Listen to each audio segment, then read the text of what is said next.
Another election year, and Israel finds itself as a flashpoint in the presidential campaign. Republican presidential candidate Mitt Romney is going to the nation, taking a highly critical tone of President Barack Obama's policies there.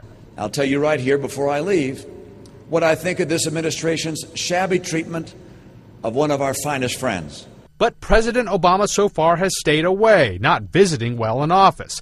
He did go to Israel as a candidate in 2008. Presidents run the foreign policy of the United States from the White House. They don't do it from Jerusalem. They don't do it from Cairo and so forth. So it's not a necessary thing.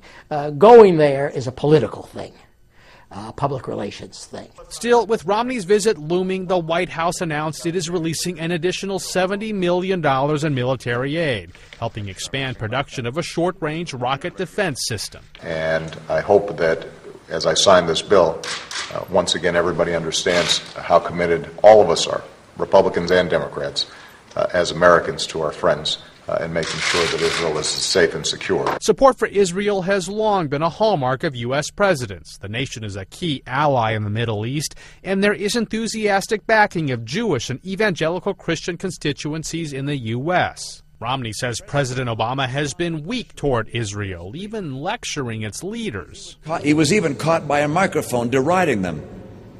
He's undermined their position, which was tough enough as it was.